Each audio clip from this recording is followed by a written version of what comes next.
Hello, my name is Andy and welcome to my garage. After checking the diagnostics for the engine, I found out that there is a knock sensor bank 1 problem. And this is what we're going to do, changing the knock sensor on this BMW 328xi 2010. So let's get started. First thing we need to do is to remove the negative battery terminal. Next, we need to take the tension strut out and the filter housing.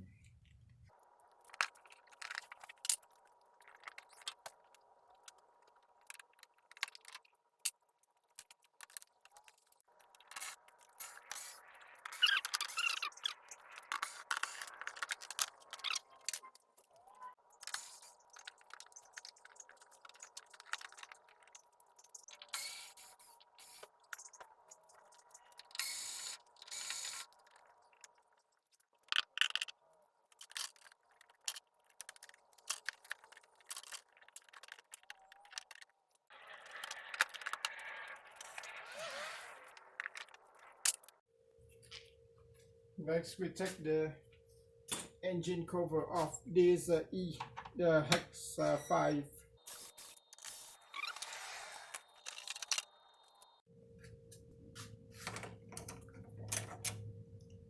Is a 10 millimeters bolt. Put the take off.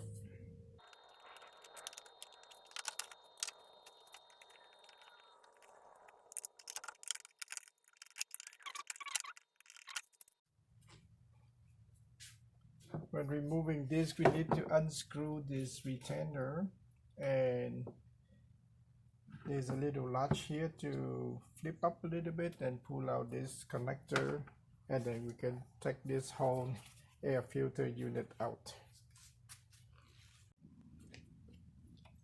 Next is to take this air hose filter out as well.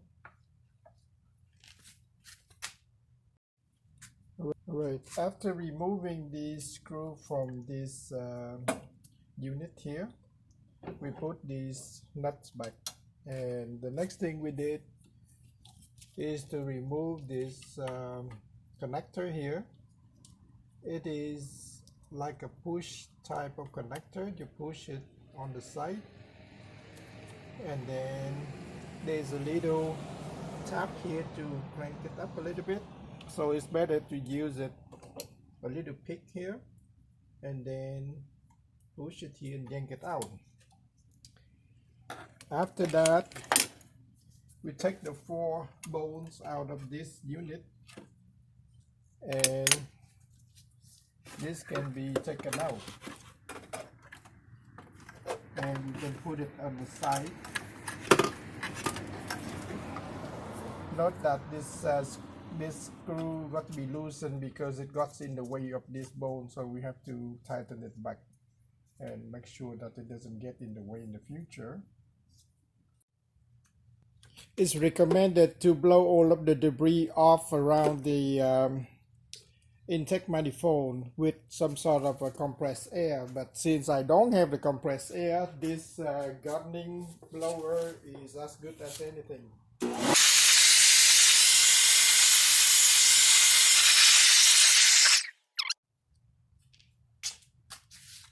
One thing I forgot to mention, that these are the 10 millimeter bones that retain that vent hose here. And the next thing we need to take off is this unit with the T25.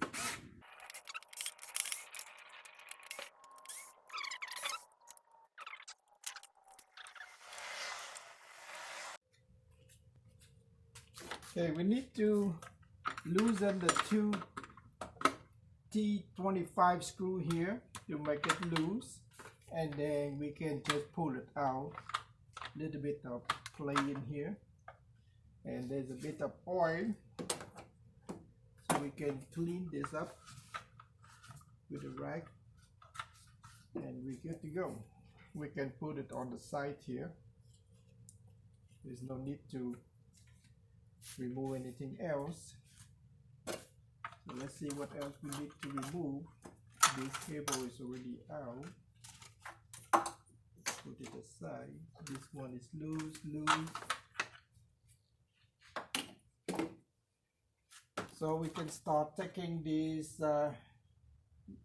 nuts and bolts off and see what else we need to remove.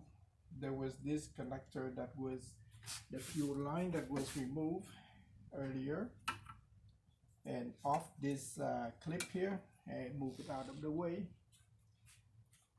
We'll see what's left to do.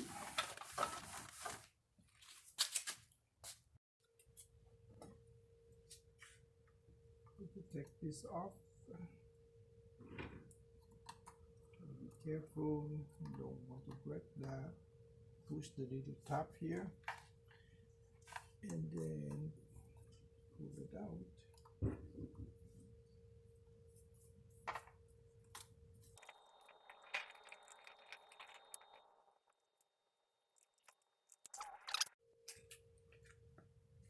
Next thing we want to do is to remove this fuel line here by pulling this clip up.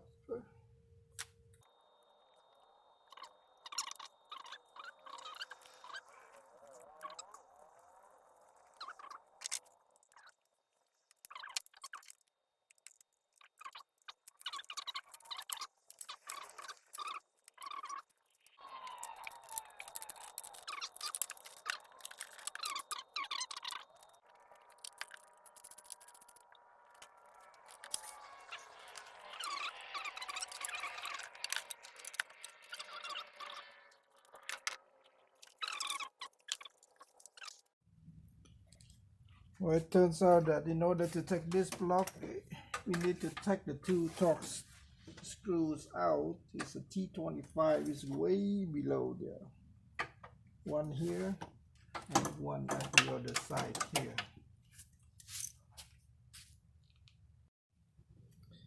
I finally got this box out of the manifold.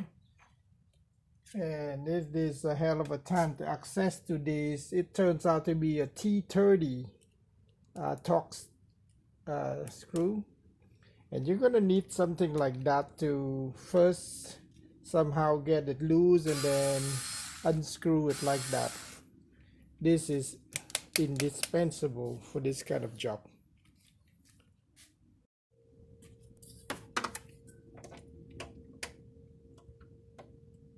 T25.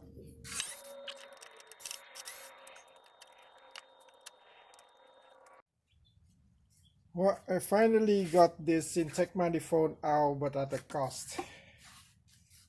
This thing going into the back here was so brittle that it broke.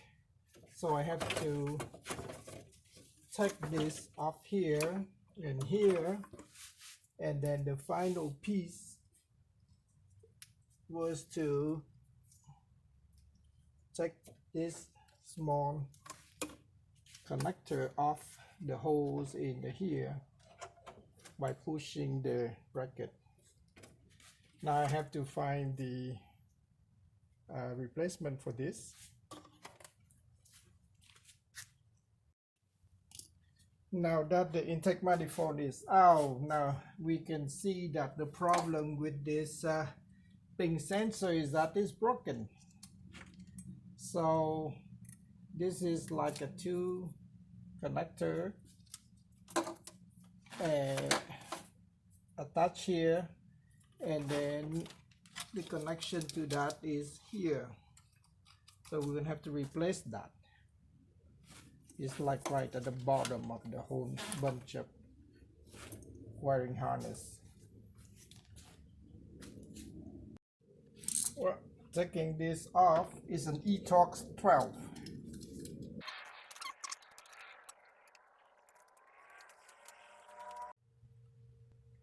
Well, we got the ping sensor or the knock sensor installed, and the torque for that is only 10 Newton meter, which is like about 7 foot-pound, very lightly.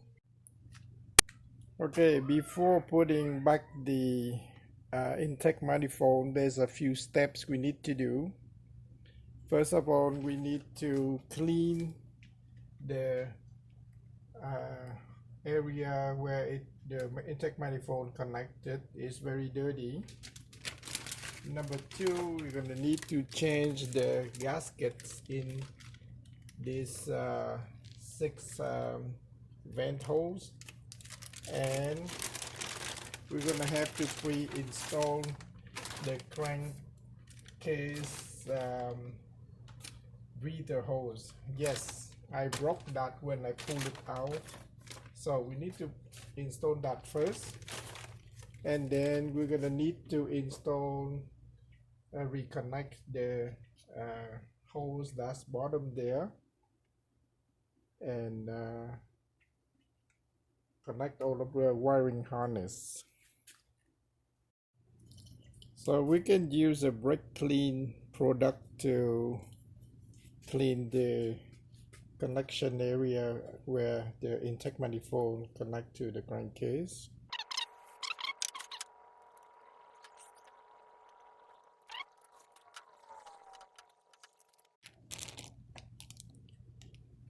It's a good idea to have the bungee cord holding the intake manifolds when we're doing work before we're reinstalling that.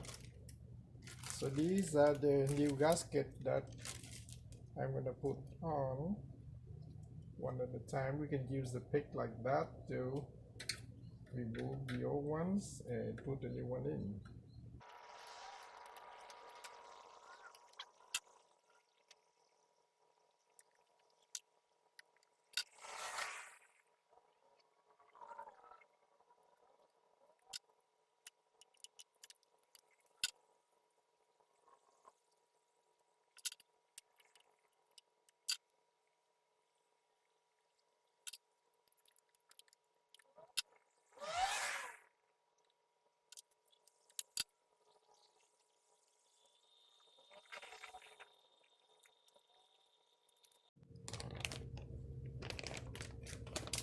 Next, we're going to put the crankcase breather hose before putting the intake manifold back in place.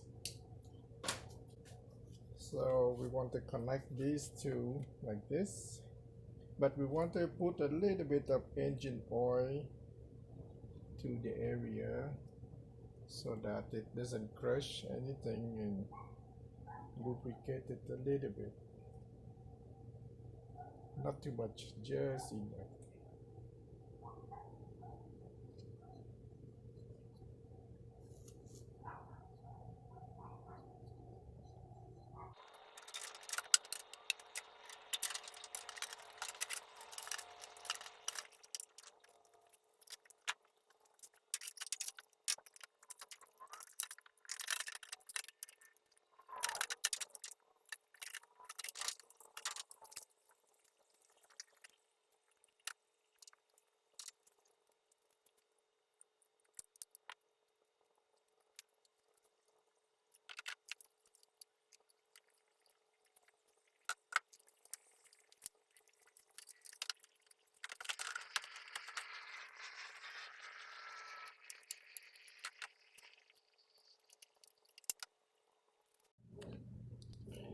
Here we are halfway back near the reinstallation of everything, putting everything back.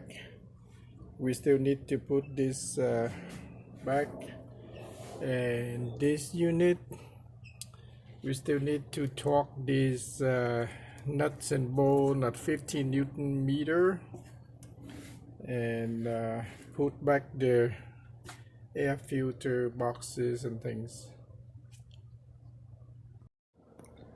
Wow, this is a final piece of the puzzle before we finish off the task of changing the ping sensor. I'm replacing the air cabin filter and close it up, and that's it. Thank you for watching.